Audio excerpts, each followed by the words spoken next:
আজকে আমাদের আলোচ্য বিষয় প্রথম বিশ্বযুদ্ধোত্তর বাংলা সাহিত্যের আধুনিক কবিদের মধ্যে অন্যতম প্রগতিপন্থী কবি সমর সেনের লেখা কয়েকটি কবিতা কাব্যগ্রন্থের অন্যতম কবিতা মহুয়ার দেশ।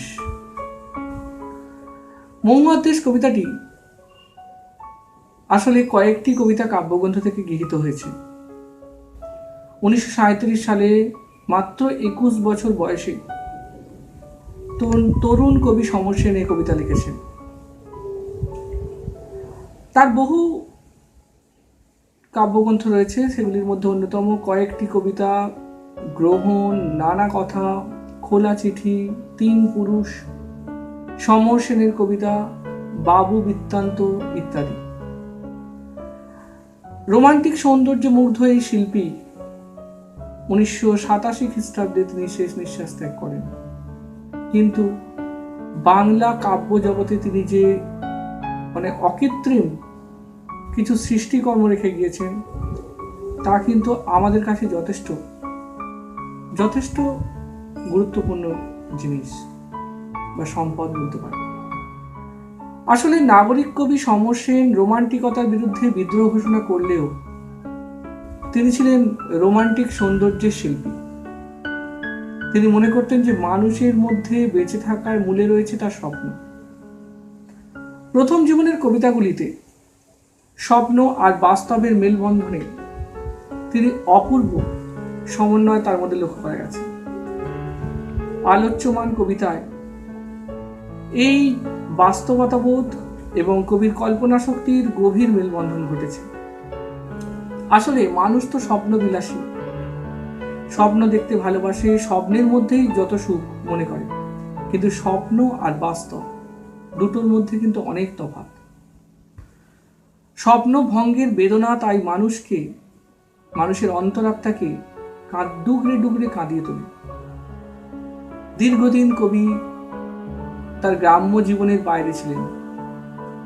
সাঁওতালি পরগনা কবির রোমান্টিক মননে একটা অকৃত্রিম অনুভূতির স্বাদ যোগায়। দীর্ঘদিন কবি বিদেশে থাকার পর বুঝেছেন যে গ্রাম্য প্রকৃতির সৌন্দর্যের কথা, গ্রাম্য প্রকৃতির আন্তরিকতার কথা। তাই দীর্ঘদিন প্রবাসে থাকার পর নাগরিকতার নাগপাশ ছিন্ন করে নাগরিক কবি তার অন্তরের সৌন্দর্য উপভোগের টানে চলে এসেছেন ছায়া সুনিবিড় সেই পল্লীতে। সেখানে বলা হয়েছে গলিত স্বর্ণের মতো নদীর বুকে অস্তায়মান সূর্যের শান্ত সমহিত রূপ ধরা পড়ে, তবে তা দীর্ঘস্থায়ী নয়। এখানেই রোমান্টিকতা, দীর্ঘস্থায়ী নয়। যেটা তিনি আপৎকালীন ভাবে তিনি ভেবেছিলেন যে সেটা হয়তো তার মনের খোরাক যোগাবে, কিন্তু তা দেয়নি। শীতের দুঃস্বপ্নের মতো ধোঁয়ার বঙ্কিম রেখা ঘুরে ফিরে তার ঘরের মধ্যে প্রবেশ করেছে। এখানেই তার বাস্তবতা জীবনের সংঘাত। অর্থাৎ কবি কল্পনা করেছিলেন যে নাগরিক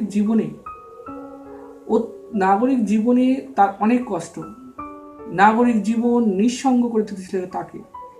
এই নির্জন নিঃসঙ্গতা থেকে সেখান থেকে বেরিয়ে এসে তিনি ফিরে আসতে চেয়েছেন সেই সাঁওতালি পরগনায়, যেখানে দীর্ঘদিন তিনি তার নাগরিক জীবন কাটিয়েছেন।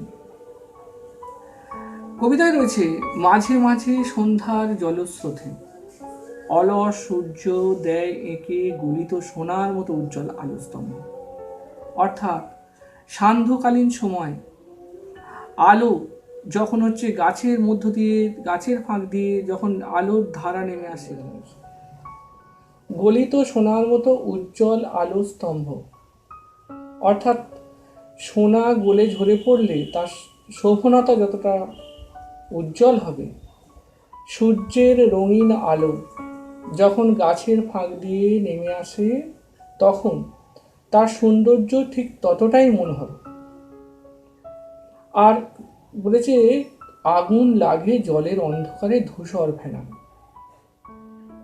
অর্থাৎ যখন সূর্যের রক্তিম আভা জলের উপর প্রবাহমান হয়, অথবা জলের প্রবাহমান ধারার উপর যখন সেই সুন্দর রক্তিম আলো স্পর্শ ছুঁয়ে যায়, তার যে উজ্জ্বল রূপ সেটাকেই কবি প্রত্যক্ষ করেছেন।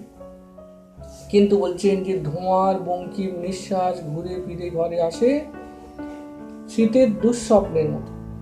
শীত তাদের কাছেই দুঃস্বপ্নের, যাদের থাকার জন্য ভালো আশ্রয় নেই, পরিধান করার মতো ভালো বস্ত্র নেই, তাদের কাছেই কিন্তু শীত দুঃস্বপ্ন।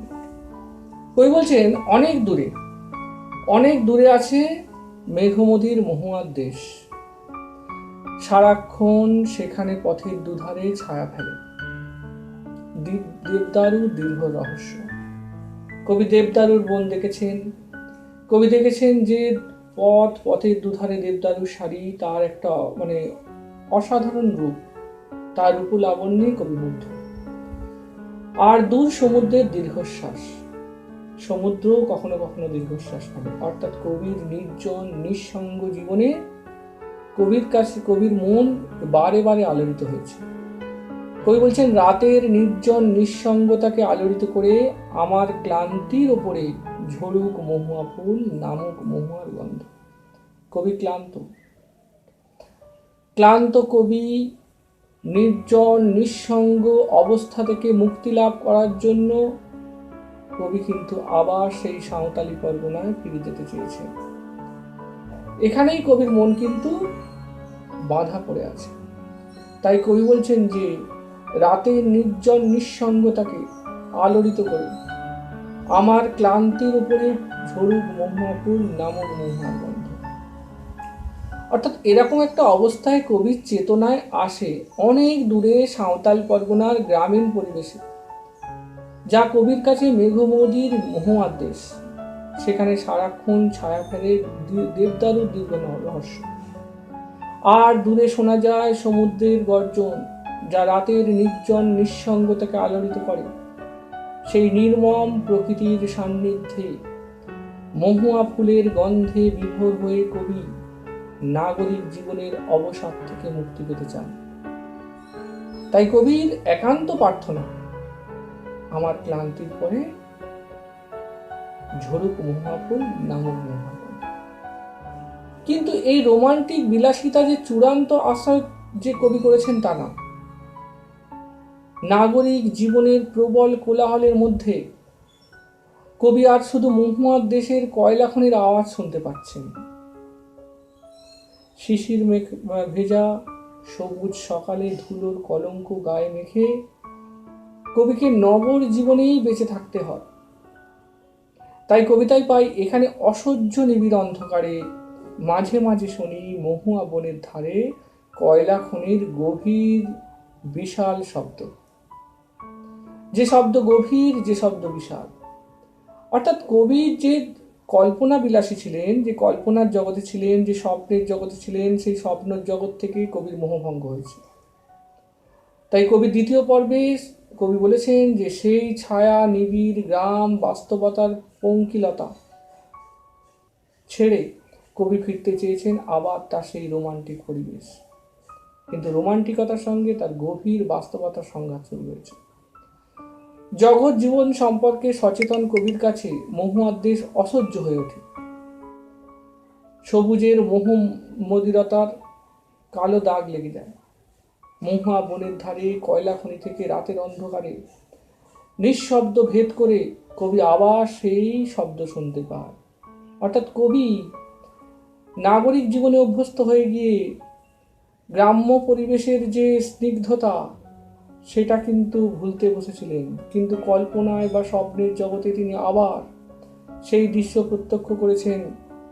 তা কিন্তু গ্রামে ফেরার পর কবি যখন তার কল্পনার সিঁড়িপথ বেয়ে যখন তিনি গ্রামে ফিরে এলেন, সেখানে দেখছে অবসন্ন মানুষের শরীরে সেই ধুলো। ঘুমহীন তাদের চোখে হানা দেয় কিসের দুঃস্বপ্ন। অর্থাৎ কোথাও কিন্তু সুখ কবি পাচ্ছেন না। রোমান্টিকতার সঙ্গে বাস্তবতার সংঘাত এখানে হয়েছে। বাস্তবের মাটিতে ফিরে এসে দেখছেন যে সেখানকার জীবনেও ঠিক তেমনই একটা অবস্থা।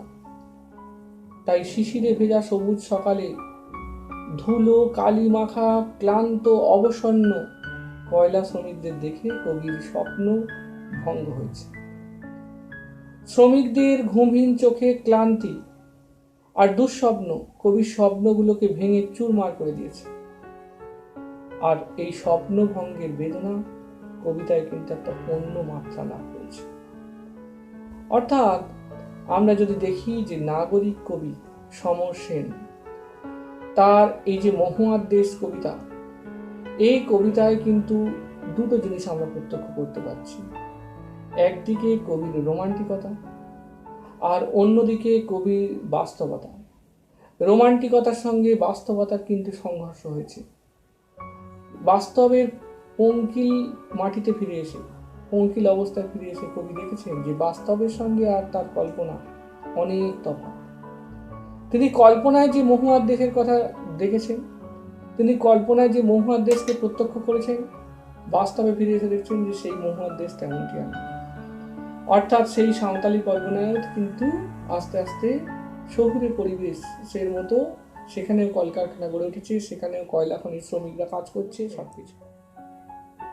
তার মহুয়ার দেশ কবিতায় তাদের বলতে বলেছেন সহজ সরল জীবনযাপনে অভ্যস্ত সেই সমস্ত মানুষরা যারা ধনতান্ত্রিক পুঁজিপতিদের শাসন শোষণে যন্ত্রণা কাতর হয়ে কয়লা খনির শ্রমিকে পরিণত হয়েছে। আসলে কবি সেই সমস্ত মানুষদের কথাই বলেছেন। সাঁওতাল পরগনার জঙ্গল পাহাড় ঘেরা অঞ্চলে মাটির নিচে পড়ে থাকা খনিজ সম্পদের মালিক হয়ে পুঁজিপতিরা ওই অঞ্চলের মানুষদেরকে দিনমজুরে পরিণত করেছে। আর জীবনে বাঁচার তাগিদে ওই সমস্ত মানুষরা কর্মক্লান্ত জীবনে তাদের জীবনের সমস্ত উৎসাহ হারিয়েছে। অবসাদ তাদের জীবনকে ঘিরে ফেলেছে। শিশিরে ভেজা সবুজ সকালে কবি তাদেরকেই প্রত্যক্ষ করেছেন ধুলোর কলঙ্ক মাখা অবসন্ন অবস্থায়। অর্থাৎ কবি দেখেছেন তাদের চোখেই ঘুম নেই। ঘুমহীন বলতে কবি তাদেরকেই বুঝিয়েছেন।